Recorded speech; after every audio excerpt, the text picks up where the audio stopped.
How we doing this morning, Next Level Church? You guys doing good? Man, Jackie and I, our family, we really missed you guys last week. We were on a road trip out in the southwest, driving all along the border of Mexico, and may or may not have broken out of the country. I don't know, you just have to wonder. But there are tacos in Mexico, so you probably shouldn't wonder for too long. But we had a great time being away, but it's always a joy. We were talking about this on the way back. It's always a joy to when you've been away and you're headed back home and you're kind of on that long drive home and you're thinking about all the things of home. It's always a joy to return to something, a life, a church, a people, a community that you just so love and miss. And I'm telling you, like, that was our heartbeat while we were gone. We were loving the family time together. God was really blessing us, giving us time to bond with one another. But, man, we missed you guys. So it's good to be back. I hope you enjoyed last week. Pastor Daniel is a good friend of mine. He's actually Next Level's longest standing employee. He's been with us for 13 years. He works over at our central location. But I know he took great care of you last week. And it's just so good to be back. So could you do me a favor, though? I know he's not here, but could you honor Pastor Daniel for being here last week for me? Thank you. Thank you so much. And his wife, Catherine, led worship. They're the only other husband-wife duo that we know of, so we knew we had to get one in here at Peterborough for you. All right. But anyways, it's good to be here. And it's good to be continuing in our Believe For It series. Honestly, it was supposed to end last week, but I just feel like we're not done, all right? I just feel like God's been doing something through this series, through my heart and in my life. And I pray that in yours too, like as I've prepared these talks and just really been diving into these miracles that we see in God's Word, I've just been blown away by what it is that our God can do and what He can do in your life and what He can do in my life. And so I'm just thinking, we're not done. We got to get a couple more weeks out of this thing. So we're going to squeeze all we can out of this series, Believe For It. So we got 2 more weeks for it, and I hope you're excited about that. It has been a faith injection for me, and I pray it has been for you as well. I already told you we love to travel. During the summer of 2020, the initial COVID shutdown, since church was closed, we thought, hey, let's go for it. We jumped in the minivan. I mean, we are crazy. We drove over 6,000 miles last week, so like with 5 kids and tenting. 10 days. It's 10 days. It wasn't quite 2 weeks. But anyways, in summer of 2020, we did over 10,000 miles, which was, I know, it's nuts, right? But we just love to travel. We love to camp. And so we're enjoying a lot of the national parks. And we were spending time at what I believe is one of the most underrated national parks. And just hear me out. It's in South Dakota. And I know when I say South Dakota, most of you are like, no, come on, South Dakota. Like, you don't even think about that to be a beautiful place. But Badlands National Park, right where the line in South Dakota crosses from the Midwest into the glorious, beautiful western part of our country. Badlands, South Dakota. We got a picture of it. We were tenting in the Sage Creek Campground, which is it's technically a primitive campground. There's no like water, there's no supplies, there's none of that. There's like a pit toilet, but you can drive to it, and it's like rocky and dirt roads. And I'm telling you, my minivan can do anything. Like, I'm a firm believer. I'm like a dad through and through. Sandals and socks, right? Minivan. It's just I actually have Mickey Crocs. But anyways, maybe one day I'll wear them. Not today. I got my cool shoes on today, all right? But anyway, so Sage Creek Campground, we're tenting, and it's just beautiful. That was sunrise, and we're just having an amazing time here. We explored Badlands throughout the day. We had a good night's rest, and this was us waking up the next day. But I should say that we're experienced campers, and if you're not, maybe camping makes you nervous or whatever, and I understand that, or if you like being in the wilderness, like some people, it's not their thing, but for us, it is, and we enjoy it, and we really we don't get that nervous feeling like when you go to bed at night, like just fun. It feels comfortable to be in the tent, but I woke up just the night before this picture was taken. I woke up to something kind of surprising, and I'm laying there, and I've got my body. My head is faced inward, the direction of the tent, like kind of keeping it, daddy bear, right? Keeping an eye on my kids and Jackie, and my back is faced the outside of the tent. I'm sleeping right on the other side of that pack and play you see. The teepee is bigger than it looks in that picture, but I'm sleeping on the other side, and I wake up at like 2 or 3 a.m. to this huffing sound, and it sounds like this, hoo, hoo, hoo, and I'm like, what is going on? And it just goes, hoo, hoo, and I don't know if I'm making this up, but I swear I could feel hot breath.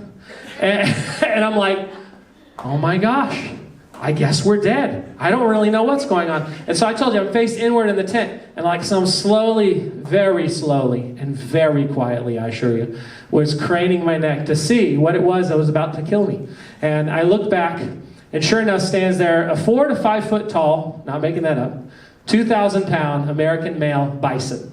Right by my head, people. All right, you need to understand, bison they're not dangerous, okay, if you don't provoke them. And I certainly didn't provoke him. He was just having dinner. All right, he's eating his grass or whatever they do. But they were like literally like one step from stepping on my head. And I just thought, this is it. I guess this is how we go. Lord, I love you. Thank you. And then I turned to Jackie and very, very quietly, honey, do you see this? And in a very, I'll never forget, a very nervous and very quiet, yes, I see it. I've been watching it. And I'm like, oh my gosh, we're going to die. Now, we were afraid. Like, who wouldn't be afraid? Like, we were terrified. And thankfully, I mean, we watched him for like an hour, and thankfully he did trot off in the other direction, thank God. But if he would have stepped on us, I mean, that would be it, honestly. And that night, I certainly struggled with a lot of fear from this bison. I'd never been afraid of a bison in my life. I don't know if you have been, but I am now. Because he was right by my head, in the middle of the night. You don't want to wake up to that sort of thing, and I definitely did not get any more sleep. Man, I was afraid. And I got a question for all of you this morning. How many of you have struggled with fear at some point in your life? You can show of hands. Like, you struggled with fear. All right, maybe for you, it's not a 2,000-pound bison outside of your tent, but maybe it's something more real or a more returning fear. And there's definitely been things in my life that I've struggled with from time to time and continue to struggle with sometimes that I fear. I just fear. The things about me, I just fear. I don't like. And sometimes it's things like, a very real fear like a bison, but sometimes it's like a fear about something terrible happening to my family. And I was telling some friends this last night, like, if they're away from me for any length of time, and I try to text them or call them, and they don't answer their phone, and I'm like, I just assume the worst. They're all dead. And my life's over, and I don't know what I'm going to do now because they're all dead. And I'm just calling, and I'm calling, and I'm calling, and it turns out Jackie's just wiping somebody's bum, like that's mom life, right? And she just couldn't get to her. She's cleaning something up. And I'm like, oh my gosh, thank God you're alive. Like, my mind just goes there. Like, maybe they're all in a car crash. Like, I don't know what happened.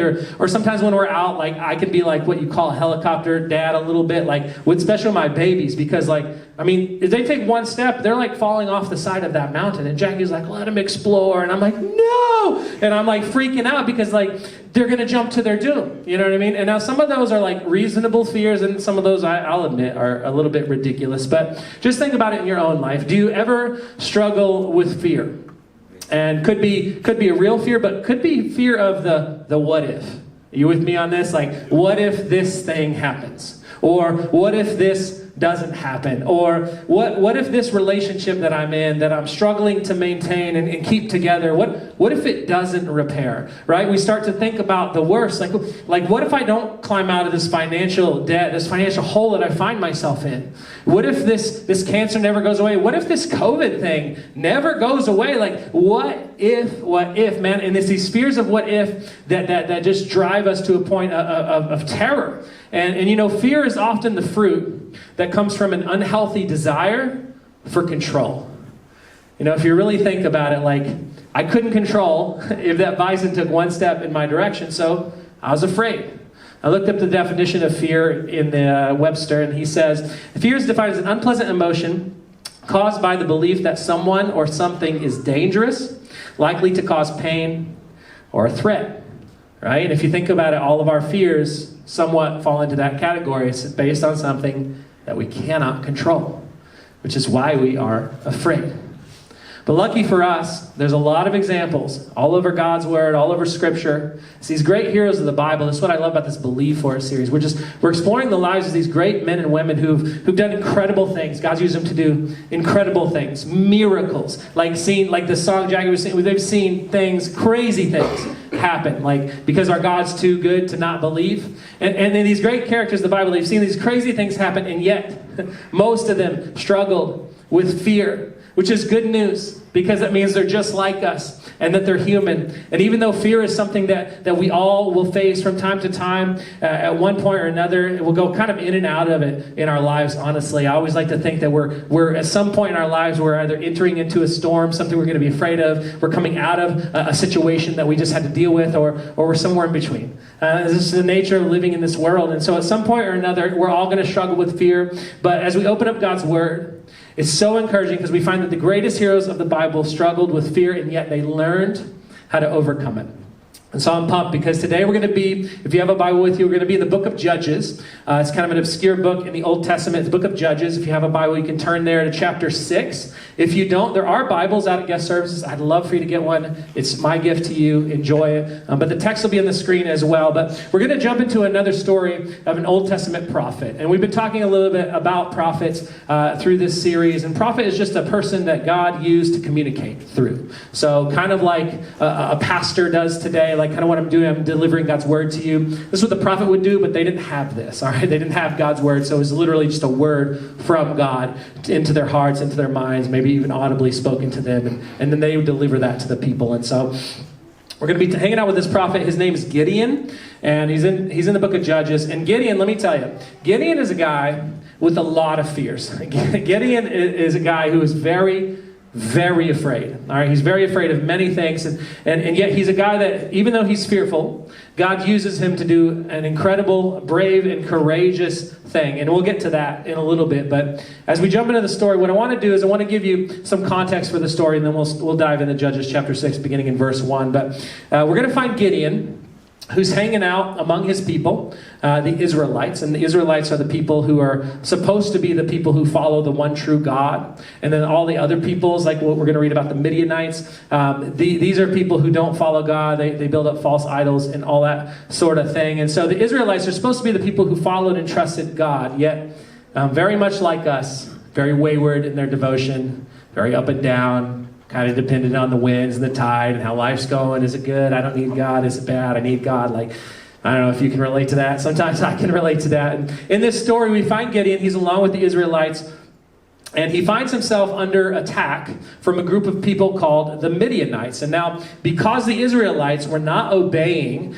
God's commands, they were not following God. They kind of turned from him. They were wayward. And because they were not following him, God allowed them to become under the control of the Midianite people. Now, I want to be clear that God didn't put them under the Midianite control. All right, he allowed it because the Israelites were just going off in their waywardness. And that's a good lesson for us, because sometimes when we try to do our own thing our own way and we go off apart from God, God will allow things to happen, often to bring us back in. All right, so that's your mini sermon for the day. But they find themselves in 7 years of control under the Midianites. 7 years of control, and they're in year 7, and this is where we'll pick up the story, beginning in verse 1, Judges chapter 6. It says, the Israelites did evil in the Lord's sight. Oh, hang on. The Israelites did evil in the Lord's sight, so the Lord handed them over to the Midianites for 7 years. The Midianites were so cruel that the Israelites made hiding places for themselves in mountains, caves, and strongholds. Whenever the Israelites planted their crops, marauders from Midian, Amalek, and the people of the east would attack Israel, camping in the land and destroying crops as far away as Gaza. They left the Israelites with nothing to eat, taking all the sheep, goats, cattle, and donkeys. These enemy hordes, coming with their livestock and tents, were as thick as locusts. They arrived on droves of camels too numerous to count, and they stayed until the land was stripped bare. So Israel was reduced to starvation by the Midianites. Then the Israelites cried out to the Lord for help. And I mean, you talk about afraid, all right? It's a little different than a 2,000-pound bison outside of your tent. Like, this is a real deal picture of fear. Like, here are the Israelites, all right, for 7 years, and they're just simply living in fear. They're just living in fear. They're terrified. Like their whole world has fallen apart. You got to understand, like, that they once were a whole and healthy people, and their whole world has fallen apart. And they're not obeying God, and God's allowing them to come under the control of the Midianites. And so they put up with torment from the Midianites. They put up with torture from not only the Midianites, but some other nations, like just living under the hammer of these other nations for 7 years. And then finally, only after 7 years, do they cry out to God for help. Is anyone ever guilty of that? I know I am. When things are going really well, sometimes I don't talk to God as much. And then when things are going really bad, and only after I've tried everything else, then maybe I'll say, hey, need a little help, God, right? At different times in my life, I can be guilty of that, and maybe you have been as well. Only after you've tried everything else in the book do we finally cry out to God for help. And maybe that's not your story yet. Maybe you never cried out to God. And if you're at the end of the rope, I just say, why not? Hey, maybe today's the day for you to cry out to God for help and just see what happens, right? What do you have to lose? But for 7 years, they lived in fear. For 7 years. And then finally, after being reduced to starvation, the text says, by the Midianites, the Israelites cry out to the Lord for help. Well, what does God do? Well, he sends an angel to speak to them. And the angel comes not with the great news, but he comes to remind them as to why they're in torment in the first place. He comes to tell them, like, look, you haven't been following God, so I don't know what you expect. Like, you've been trying to do things all your own way, so I don't really know what to tell you. Like, you've been trying to live life under your own authority and your own wisdom because apart from God, like, this is kind of jacked up, so I don't know what to tell you. And now, look, I'm not saying, again, that God did this to him. I'm just simply suggesting that all sorts of things can go wrong when you try to live life your own way. And so the angel comes and reminds them of this, and that they're wayward and why they're in torment. And then the angel goes and he speaks to our friend Gideon. And this is what happens, verse 11. Then the angel of the Lord came and sat beneath the great tree at Ophrah. Do you know how hard it is to not say Oprah? All right, I mean, come on. All right, we're going to get our Old Testament language in today, too. I'm just going to tell you right now, I'm going to struggle. Ophrah, which belonged to Joash of the clan of Abiezer. See, I wasn't kidding. Gideon, son of Joash, was threshing wheat at the bottom of a winepress to hide the grain from the Midianites. The angel of the Lord appeared to him and said, mighty hero, the Lord is with you. Mighty hero, the Lord is with you. Now, if you've been living in fear for 7 years, if you've been under the control of your enemies and you're running from your enemies and you're simply trying to survive and someone throws you a lifeline, let me just ask you a question. Wouldn't you jump on board? I would. Like somebody comes with a little bit of rescue and they're like, yeah, I'd do it. I mean, what do you have to lose? Like, you're already living a life that you hate, and you're scared every day that you might not even see the next day. You're kind of unsure, and this is what happens to Gideon. The angel rolls up and is like, yo, Gideon, like, what are you doing down there threshing wheat at the bottom of a wine press, man? Like, he's like, Gideon, what are you doing? Like, guess what? The Lord's with you. The Lord's with you, and I know you're down there, but like the Lord's with you, and not only that, the angel refers to Gideon as mighty hero. Mighty hero. I read that and I think, like, the dude's at the bottom of a wine press. Like, doesn't really seem all that heroic. He's hiding out. He's threshing wheat at the bottom of a wine press because he's scared for his life. And it's really not all that heroic. And what we find in our unlikely hero at the bottom of a wine press, it really doesn't seem that heroic. We find Gideon with two fears, and I want to break those down for you. Verse 13, this is what Gideon says back to the angel. Angel gives him a way out. Gideon says this. Sir, Gideon replied, if the Lord is with us, why has all this happened to us? And where are all the miracles our ancestors told us about? Didn't they say the Lord brought us up out of Egypt? And now the Lord has abandoned us and handed us over to the Midianites. Now, one of the things I like about Gideon is he's very, very real, and he's very honest in his fears, which is why I believe in part that we're going to watch him overcome them in just a bit. Because, church, you need to be honest about your fears, all right? It doesn't have to be with everyone. It doesn't have to be with anyone, but it needs to be with God and yourself. You have to be honest with yourself. If you can't be honest with yourself, who can you be honest with, all right? And so Gideon's very, very honest. And in this verse, we discover the first of his two fears. It's Gideon feared that God wasn't faithful. That God wasn't faithful. Back to verse 13, it says, if the Lord is with us, why has all this happened to us? And where are all the miracles? The Lord has abandoned us to the Midianites. And Gideon's saying, look, if God's faithful, well, then where's he been all this time? Like, are you telling me God's faithful? I mean, it's been 7 years of this. And I've heard all these stories about him, like my ancestors, but honestly, I'm beginning to wonder, are these stories really true? Like, I mean, God said he's faithful. Like, where are all the miracles? Like, why is this not happening? Maybe you're like Gideon. You know, maybe you can relate. Like you've heard me or you heard someone else talk about what God's done for them, but then you don't see it for yourself, and you're starting to wonder, is all of this really true? It's like that song that Jackie was singing, like, I've heard stories that have proved your faithfulness. Like, you've heard the stories, all right? Maybe from the Bible, maybe from people you know, but what about you? Like, I've heard the stories, and Gideon's in that place. Like, Gideon feared that God wasn't faithful. And maybe you can relate. Like, God, where are you? Like, my marriage is struggling and it needs help. God, where are you? Like, my past just haunts me. My depression is too much. Like, I spiritually feel dead. And I said, God, where are you? God, where are you? Like, everybody talks about you, but I don't see you. Like, I'm still single. Like, my dreams never came true. Like, God, where are you? My career is not what I had hoped it would be. God, I'm bitter. I'm angry. I'm hurt. God, where are you? And some of you, like Gideon, you fear that God isn't who he says he is. Like, you fear that he isn't faithful. Or maybe like Gideon, you don't fear that God is faithful, but you can relate to the second fear. Gideon feared he wasn't good enough.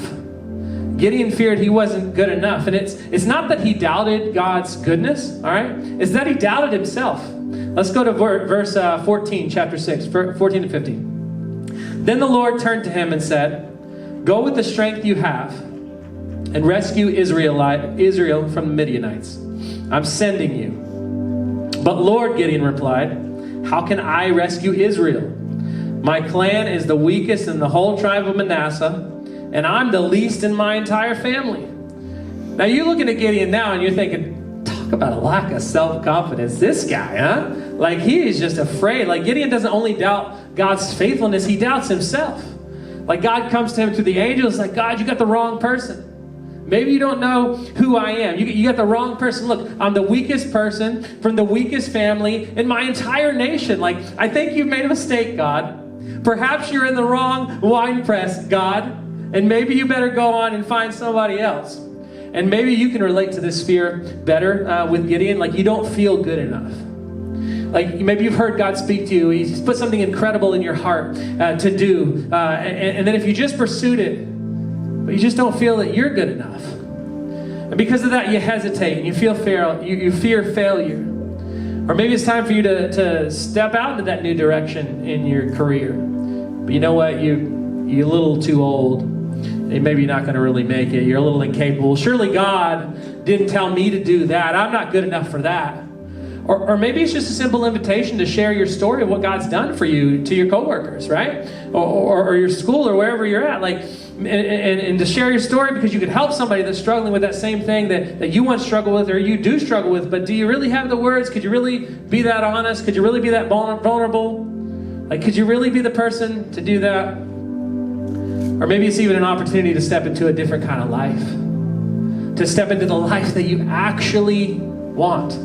The life that you've been chasing all your whole time, but you never been seen to be able to catch it. Like a chance to break free from that addiction. Maybe a chance to just put aside those relationships that drain you. To have the life you really want. To have the life that God really wants for you. Do you really have the courage to step out in faith?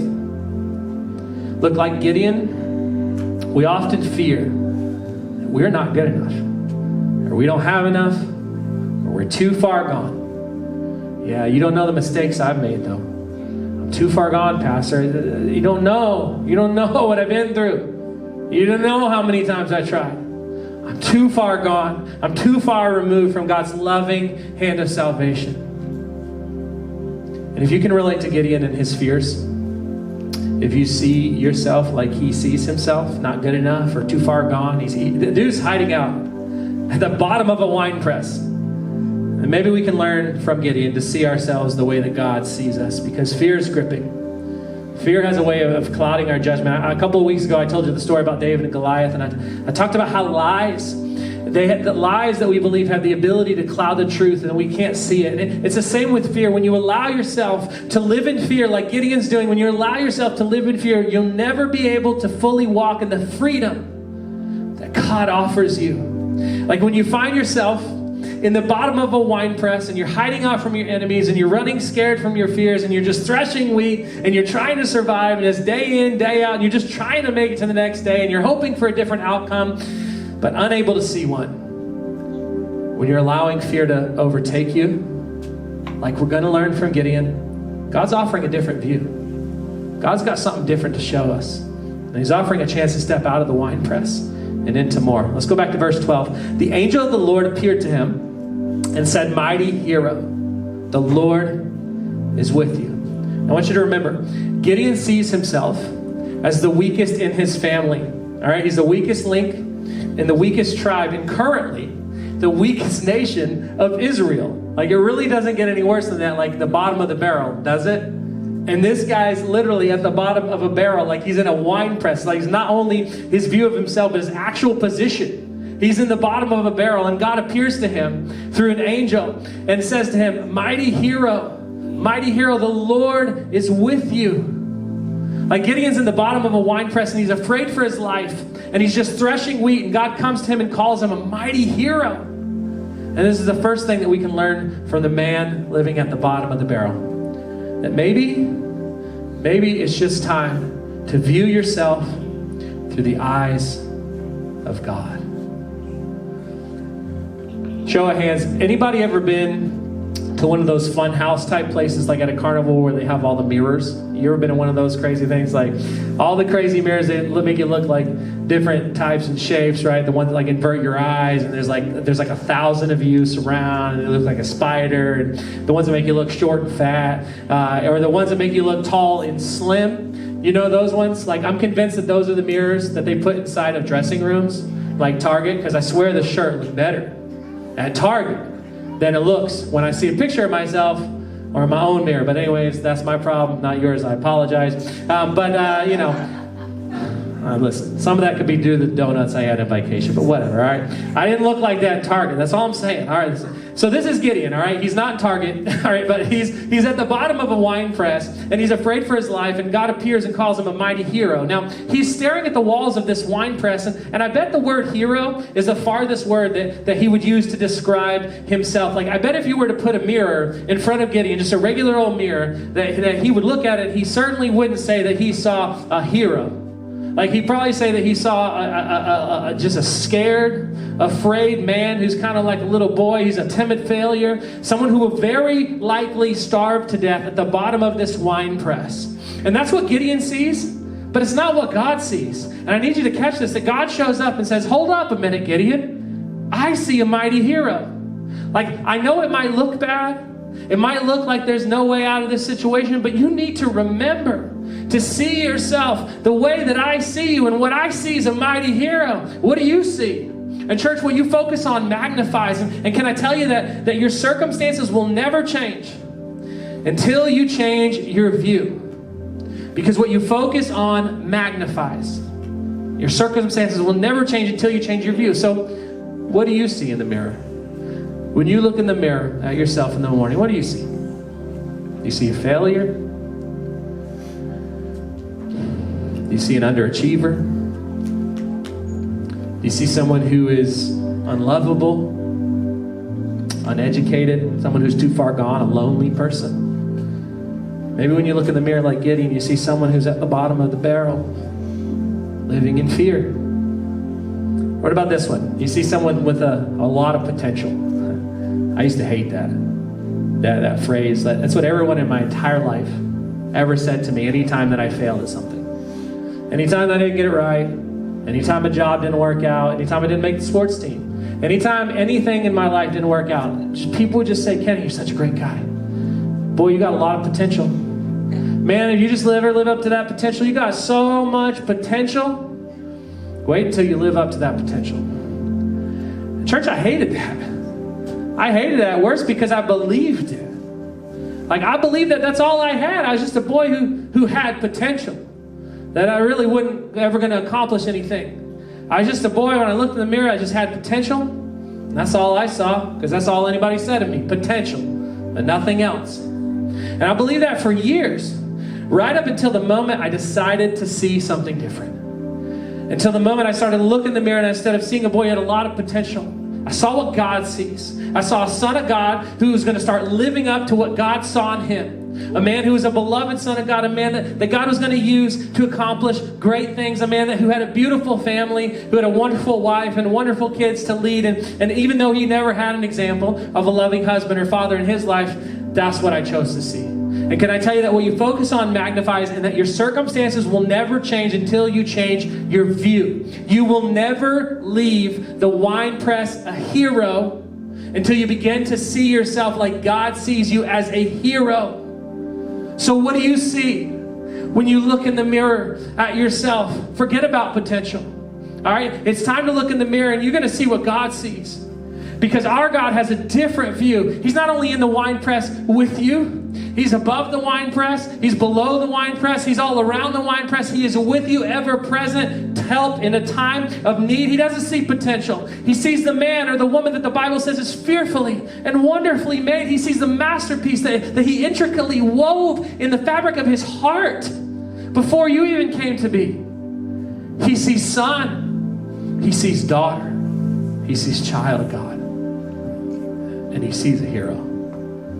It's time to start viewing yourself through the eyes of God. And that's the first thing that Gideon learns when he's at the bottom of the wine press. Is he's going to view himself through the eyes of God. He's going to see himself how God sees him. Let's keep going to see what the man at the bottom of the barrel can teach us. Go back to verse 14. Then the Lord turned to him and said, "Go with the strength you have and rescue Israel from the Midianites. I'm sending you." But Lord, Gideon replied, "How can I rescue Israel? My clan is the weakest in the whole tribe of Manasseh, and I'm the least in my entire family." The Lord said to him, "I will be with you, and you will destroy the Midianites as if you were fighting against one man." And this is the second thing that we can learn from the man at the bottom of the barrel, is that God's strength begins where your strength ends. Now check it. He's at the bottom of a wine press with all the excuses as to why he's not the person that God sees, as to why he's not the hero, why he's not strong enough. "God, you've got the wrong guy," he says. "I'm the weakest of the weakest of the weakest." And God says, "All right, I already know that." But what I'm telling you is to go with the strength that you have. I'm sending you. Look, you have all the strength that you need for this moment. Our son, Drew, he's our middle. He turned 7 yesterday. You just do me a favor and celebrate Drew turning 7. We love birthdays in our house. I'm telling you, 7 years old. I love that guy. And sometimes I call him Big Drew. I go, Big Drew. That's what I call him. But here's the thing. Drew has always been physically kind of small, honestly. He's a small guy. But a couple things about Big Drew. Number one, that kid has one of the most resolute minds that I've ever seen. He's just very, very resolute. And if he wants to do something, he's going to do it, no matter what. Doesn't matter what anybody else thinks. Conversely, if he doesn't want to do something, like eat what's offered to him, he will simply go without. All right? The kid's resolute, and he's picky too, which is probably why he's a little bit small. But anyway, what I love about Drew is that he doesn't see himself as small. He doesn't see himself as incapable or just full of potential. No, Drew sees himself like his mom and dad see him. He sees himself as strong and resolute and able to accomplish anything, because that's what we've seen in all of our kids, and that's what we've shown them. And I never really thought about why I call him Big Drew, but I think the reason is that I really believe that the boy's got a very big heart. He's got a very big mind, and he's got a very big, resolute, strong attitude to accomplish anything that God sets out for him to do. And that's just Drew. That's just my 7-year-old. And so much so to the fact that last year, our 9-year-old son, Cohen, he wanted to play baseball. Now, Peterborough wasn't offering a league, but there was one over in Jaffrey. It was a fall ball league. And now the age bracket, parents, this is nuts. The age bracket for fall ball was ages 7 to 11. That's crazy, right? Like, that's nuts. And it's kid pitch. All right, so 7 to 11, huge, crazy age bracket. And so we're signing Cohen up. He's 9. And Drew says, who's 6, he goes, "Well, I want to play. I want to play baseball, Dad." Now, I explained to him that I'd signed up to Coach Cohen's team and that there wasn't a team in his age bracket at the time. It was just fall ball, and they kind of lump them all together, and there was no 6-year-old thing, or if there was, we couldn't really get to it or whatever. But But I said, look, hey, how about this? How about you be the mascot, all right? And we'll get you a jersey, and like I'll let you kind of run around practice, and you can play, be on the team, but like not, right? And I figured I'll just put him in the outfield where none of the balls get hit, right? But I didn't tell him that. But I said, hey, just want to maybe hop on the team? And he says, no, I don't want to be a mascot. I'll just play for Cohen's team, Dad. And I'm like, buddy, you're 6, all right? You're 6, you can't do that. But Big Drew, he's resolute, all right? I'm telling you, he's just going to do it. Doesn't matter. So Jackie and I just decided to not fight that battle. And we're like, we'll let him go his own way. But surely when he sees the screaming fastballs that come in from those big, tall 11-year-old boys and girls who are pitching, surely he won't want to play baseball anymore. He'll want to wait till next year, till he's old enough. And so I let him watch practice, and I let him watch the boys hit and pitch. And sure enough, Resolute Drew was exactly going to do what he said he wanted to do. He said, no, I'm going to play baseball, Dad. And I'm going to hit, and I'm going to play. So I'm like, all right, I'm not going to win this one. I'm like, all right, buddy.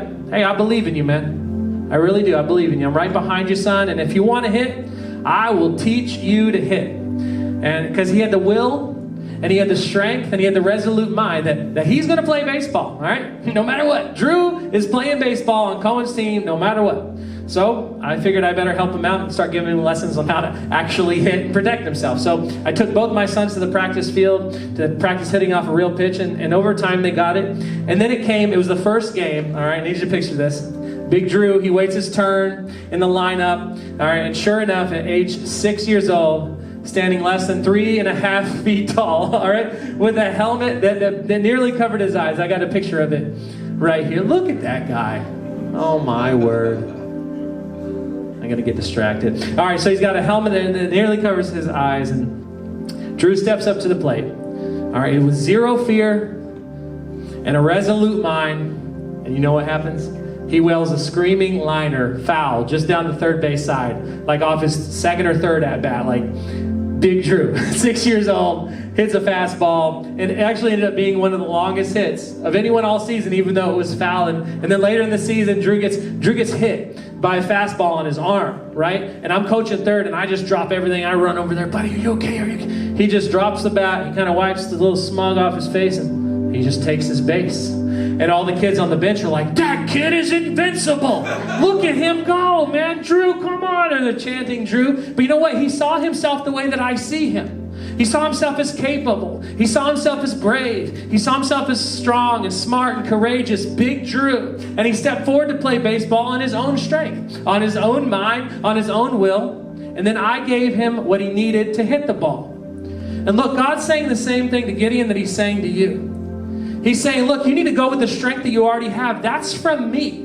That's already from me. I've already given it to you. And that's how I see you. And you may not be big enough, but I say you are enough. And when you get up and you get going and you run out and you put your helmet on, you get the bat in your hands and you step up to play, you got nothing to fear. I'll be right there. I'm right behind you, son. I'm right behind you, daughter. I'm with you. And God's calling Gideon out of the bottom of the barrel. And I think he's calling you out of the bottom of the barrel too. He's saying it's time to get up and get going. Whatever it is that you're struggling with. It's time to get up and get going. It's time to be like Big Drew. It's time to put your helmet on and get the bat in your hands and step up to the plate, because it's time, because I've given you the strength you need for now to get up and get going. And I'll provide more later for when you need it. Like, you got to want to hit. And then I'll teach you how. It's time to step up to the plate and start working on your marriage again. I know it's hard. You got to want it, though. You got to want it. You got to want it, and I'll show you how, God says. I've given you enough strength to start. You go with the strength you have, and then later on I'll provide the strength that you need. It's time to repair the relationship. Maybe it's time to see a counselor. Hey, maybe it's time to start taking care of yourself again. Maybe it's time to get to the gym. I know I need it. Let's go. Like, I made you capable. God says, I made you capable. You got this. And where your strength ends is where my strength begins, but I need you to get up and go first. Like, it's time to take that leap of faith and start that business, to jump into that calling. It's time to give up that old way of living and step into the new adventure that God is calling you to. God says, get out of the wine press. Get out of the wine press. But look, you've got the strength already. You got the strength to get up and to get out and to go. And once you do, Once you start walking away from that wine press, once you start walking away from that old life, I will give you what you need to do next. You leave the place of fear, you leave the place of failure, you get up and you face your fears and you start walking in the direction of your freedom, because God has given you the strength you need for today to get up and get going. And He will give you what you need for tomorrow. Listen, church, you need to decide today what tomorrow's going to look like. You need to decide today what tomorrow's going to look like. Because when you begin to view yourself how your Heavenly Father sees you, everything begins to change. And you aren't scared anymore. You're able to face up to your fears. You're able to start walking in the direction of your freedom because God gives you the strength to get up and go now. And He'll give you what you need for tomorrow. Decide today what you want tomorrow to look like. View yourself through the eyes of God. And then you'll be able to see that God's strength begins where your strength ends. And finally, the third thing we learned from the man at the bottom of the barrel is this: earth's odds don't influence heaven's authority. Earth's odds don't influence heaven's authority. Now, we need to jump to the next chapter for this lesson, but I want to give you a little context first before we turn the page. We're in Judges chapter 6. We're going to be in Judges 7 in a minute, but here's a little context before we turn the page. Gideon, he gets out of the wine press. All right, he gets out of the barrel on his own strength. And he starts walking and trusting God little by little for more strength. He starts trying to see himself as God sees him, and it's a process. It's a process. This is what we learn. He starts working towards the things that he can do in his own strength now, while he waits for God to give him the strength to do what's next. But what I want you to see and what I want you to catch right before we turn the page is that Gideon doesn't get to this next part without quite a bit more doubts. And actually, he makes God prove himself through a series of tests. And it's a great story. It's called the fleece test. And it's a great story. And we don't have time to get into it. But maybe if you get a chance later today or later this week, would you just go back and read the rest of Judges 6? Because you won't be disappointed. You'll be very encouraged. Because you will see a man who gets a very clear direction from God to get out of the barrel and start moving. And as he begins to do that, he gets discouraged along the way. And that is so relatable, because if that is anything like me, then you felt that when you're trying to do something and you're trying to trust God and you're trying to believe in Him while you wait for Him to turn the page. But it's in that waiting that maybe while you're still struggling to see Him come through, that you're still waiting for Him to turn the page, where you keep pressing it. All right, Gideon doubted. He doubted a lot, but he believed enough to ask God to prove Himself. And sometimes it's in that persistent asking, it's through those doubts that we have, through even that non-belief, as you try to press in and ask God to reveal Himself to you, even if you're not quite sure, like, it's in that's faith too. And in this time, Gideon's growing his faith, and then eventually the page turns, and watch what happens next for Gideon. Judges chapter 7, beginning in verse 2. So Jerubbaal, I told you, we got Old Testament language today, that is Gideon, and his army got up early and went as far as the spring of Harod. The armies of Midian were camped north of them in the valley near the hill of Moreh. The Lord said to Gideon, "You have too many warriors with you. If I let all of you fight the Midianites, the Israelites will boast to me that they saved themselves by their own strength. Therefore, tell the people, whoever is timid or afraid may leave this mountain and go home." So get this, 22,000 of them went home, leaving only 10,000 who were willing to fight. But the Lord told Gideon, "Hey, there's still too many. Bring them down to the spring, and I will test them to determine who will go with you and who will not." When Gideon took his warriors down to the water, the Lord told them, "Divide the men into two groups. In one group, put all those who cup water in their hands and lap it up with their tongues like dogs. And the other group, put all those who kneel down and drink with their mouths in the stream." Only 300 of the men drank from their hands. All the others got down on their knees and drank with their mouths from the stream. The Lord told Gideon, "With these 300 men, I will rescue you and give you victory over the Midianites. Send all the others home." And you know what happened right after this? Is God did exactly what He said He would do. Is that after Gideon started to see himself as God saw him, after he started to view himself as a hero, as that mighty hero God said he was, his circumstances began to change. It's like he got out of the wine press and he began to move in the strength that he had, and while he waited on God to provide the strength that he lacked. And he pressed into God and he tested him, and all the while his faith's growing and is getting prepared for this moment, for such a time as we just read. And then when it's almost time for battle, it's almost time for God to follow through on his promise to Gideon, you know what God does? He flips it back onto the faith of Gideon. And sometimes this is what God's going to do.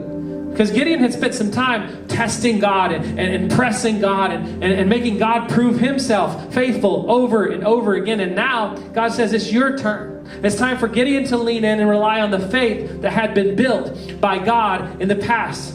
And so God says, hey, just before you go, we need to change this up a little bit. We need to change this up a little bit. I'm going to rescue you from the Midianites, but I already told you that promise is going to come to pass. But if it happens with this many warriors, with 32,000, like the Israelites are just going to congratulate themselves, pat themselves on the back, like, hey, this was a great win. This is our own strength. Like, so we're not going to do that. Because what I'm trying to get you to see is that it needs to happen exactly in this way, so there will be no question that it was me. So here's what you're going to do. You got 32,000 men. We're going to whittle that down a little bit to 300, all right? Now, if I'm Gideon, I got to be probably thinking, this doesn't make any sense, God. 300 men against these thousands, these hordes. They said droves. That's too numerous to count. Like, even their camels they couldn't keep up with. Like, I started with 32,000. Now I have 300? Like, there's no way, God. This is crazy. This seems backwards. But can I just say that God's way forward often does seem backwards to us. God's way forward often seems backwards. It's kind of the way of his upside down kingdom. Because God doesn't see things the way we see them. If you remember the story of David, God looks at the heart. God looks at the heart. He doesn't see what man sees. He looks at the heart. He doesn't see what we see. And then again, Jesus showed us the way that to be greatest is to be least. It's a little upside down. The way to inherit the kingdom of God is to become like the least of these. Like a little child. The way to overcome an offense is to overlook it and turn the other cheek. It's a little backwards, isn't it? The way to be first is to be last. The way to be rich is to be generous and to be full of gratitude and thanks for what you have, and not full of envy for what you don't and what other people have that you don't. It's a little backwards. 32,000 men down to 300. It doesn't make any sense, God. And yet Gideon's faith had been built up to this moment in such a way that he knew that God keeps his promises. And because he saw himself the way that God saw him, and because he relied not only on his own strength, but the promise that God would give him the strength that he needed, when he needed, as he needed, Gideon decided to trust God to give him victory in spite of what he saw. And God did. Gideon defeated the Midianites. And so, church, let me ask you this. Where do you feel outnumbered in your life? What are you hiding from? What are you just kind of chilling out in the wine press and kind of just waiting to happen to you? What are you afraid of? Where do you feel like there's no hope? Where do you feel like you need a victory today? Because if God has spoken to you, or he said it in his word, then you can be confident. You can be confident because what you see doesn't define what will be. Because our God is a God who saves. Our God's a God of restoration. Our God who does the impossible. He's a God of freedom. His ways are upside down are the ways of this world. And it says, with these 300 men, I will rescue you and give you victory over the Midianites. Send all the others home. Are you in a wine press today? You're running from fear today. You need to quit running from fear. What do you look at when you see in the mirror? Do you see what God sees? Or do you see what the world tells you to see? Come on, it's time to view yourself through the eyes of God. That is the true look. That's the true mirror. That's the true sight. And when you do, you begin to realize that God's strength begins where your strength ends.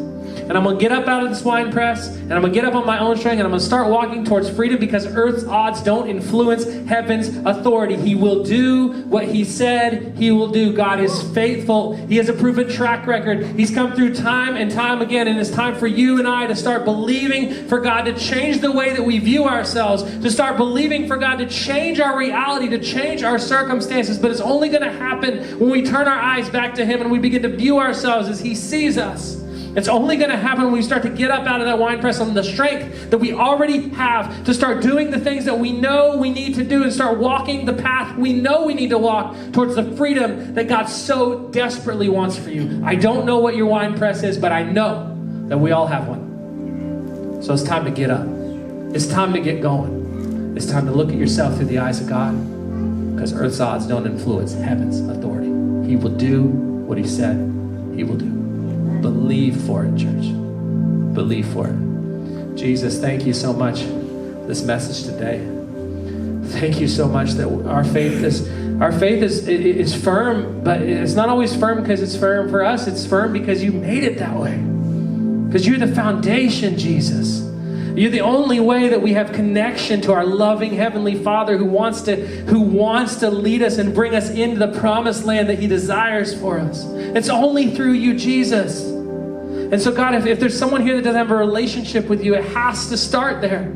It has to. That's the only way out of the wine press. You have to start in a relationship with Jesus. Because God, you sent your son Jesus to this earth to make a way for us so that we might have the chance to get out of that wine press. Like, God, we were in the deepest wine press of all time. We were separated from you because of our sin, because of the sin that so easily entangles in this world. And you sent Jesus to be our way out of the wine press. And on his own strength, he came down and he gave his life on the cross. And he made a way forward for us. And God, you gave him the strength to do that, even though he was you and he's your own son. You still had to decide to do it. And he did.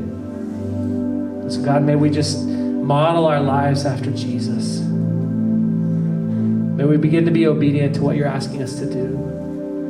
And may we give our lives over to you and just ask you to lead us and to strengthen us and to guide us and direct us. If there's any person here that doesn't have a relationship with you, God, I pray that they just pray this simple prayer.